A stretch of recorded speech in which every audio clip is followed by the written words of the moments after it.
Hello and welcome to Hollywood at Home from Arizona Public Media. I'm Victoria Lucas. If you are in the mood for laughs, glamour, a daring caper complete with suspenseful last-minute glitch, and a talented cast clearly having the time of their lives, well, you've come to the right place. Because tonight we're screening Warner Brothers' one and only original Ocean's 11 from 1960. Frank Sinatra stars as Danny Ocean, a gambler and former paratrooper who recruits a bunch of his World War II buddies to pull off the ultimate Las Vegas heist, robbing 5 major casinos in a single night.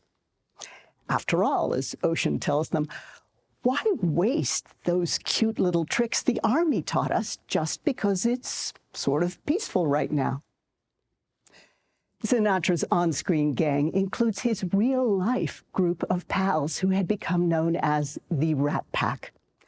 Dean Martin, Sammy Davis Jr., Joey Bishop, Peter Lawford, and Angie Dickinson.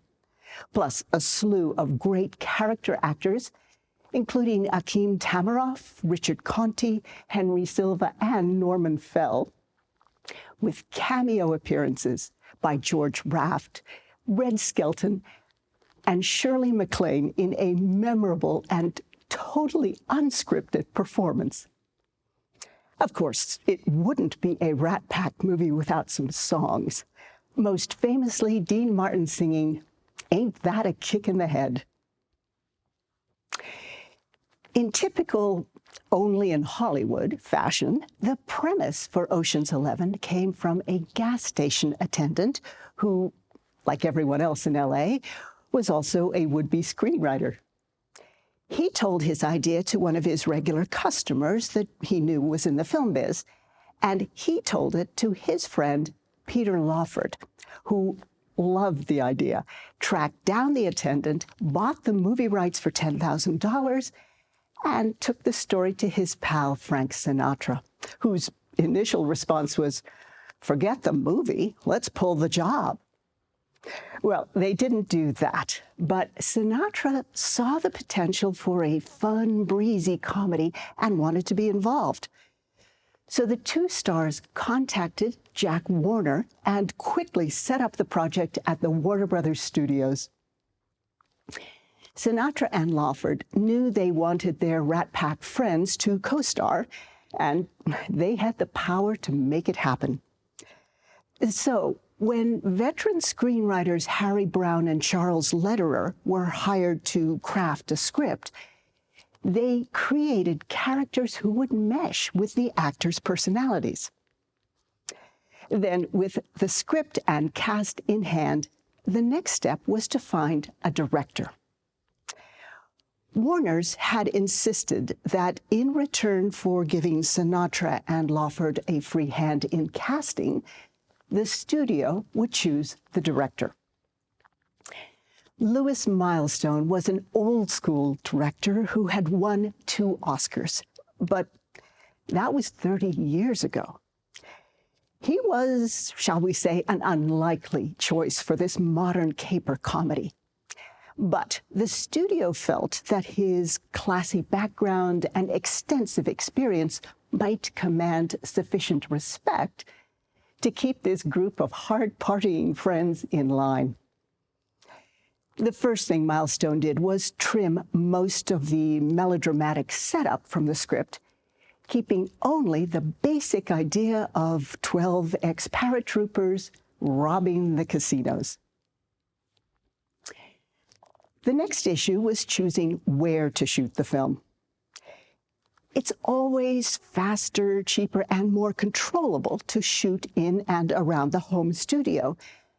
But the stars needed to shoot in Las Vegas because the big 3, Sinatra, Davis, and Martin, were under contract to perform nightly in major casino showrooms, regardless of whatever else they might be doing.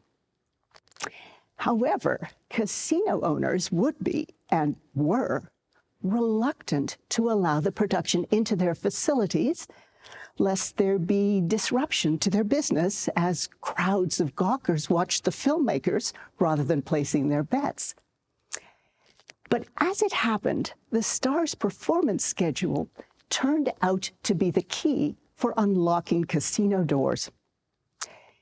Sinatra, Davis, and Martin were headliners. They obviously couldn't hit the showroom stage at night, tired already from their day on the movie set.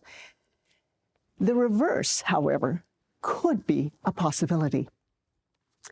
They could begin their workday with their 1 or 2 nightly shows, then head over to the filming location around midnight, where everything would be set up and ready for their arrival.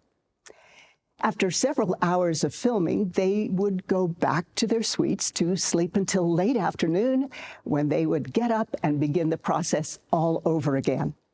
Meanwhile, the director and crew would continue shooting with Peter Lawford, Joey Bishop, and the rest of the cast, even after the stars had departed for dreamland. Filming in the wee small hours of the morning would sharply reduce the number of onlookers, which in turn would also make filming faster and easier. In the end, the publicity angle proved irresistible, and 5 major hotel casinos signed on to the project. Principal photography began in Las Vegas at the Sands, Sahara, and Riviera casinos in January 1960. While the early morning shooting hours could be grueling, filming went relatively smoothly. A contemporary newspaper article reported that television cue cards were often used if the cast didn't have time to memorize their lines or couldn't remember them if they did. But it really didn't matter because the script quickly became little more than a roadmap. Much of the dialogue was ad-libbed among this group of talented and funny actors who enjoyed stirring a healthy dose of fun into their work, somewhat to the consternation of director Louis Milestone, who later said he had never worked on such a freewheeling and spontaneous movie. That same newspaper described the Rat Pack's flamboyant style, the party atmosphere, and on-screen pranks, concluding with, "It can all be summed up by one of Dean Martin's signature phrases, ring-a-ding-ding." And one final story with a much different tone. Most of us didn't know or don't remember that when Ocean's 11 began production in early 1960, strict racial segregation was still the order of the day in Las Vegas. Major hotels wouldn't accept Black guests, and Black employees could only work so-called back-of-the-house jobs, maids, cooks, custodians, or porters. Black entertainers were better paid, but equally unwelcome in the front of the house. They had to slip in through stage doors or kitchen doors and leave the same way. Frank Sinatra was booked to perform and stay at the whites-only Sands Hotel during filming, but he refused to go on stage unless Sammy Davis Jr. was allowed to stay there too, famously saying, "If Sammy isn't allowed through the front door with us, I walk." Rat Pack members made similar demands at other venues, and political action to end segregation gained momentum. In less than a year, an accord was reached between the NAACP, the mayor, and Las Vegas businessmen to desegregate hotels and casinos citywide, 3 years before the Civil Rights Act of 1964. Ocean's 11 held its world premiere in Las Vegas, naturally, in August 1960, just a few months after completion of filming. Festivities included all the lead actors performing together at the Sands Hotel and Casino, then one of the hottest venues in town, and the event was billed as a New Year's Eve celebration in the summertime.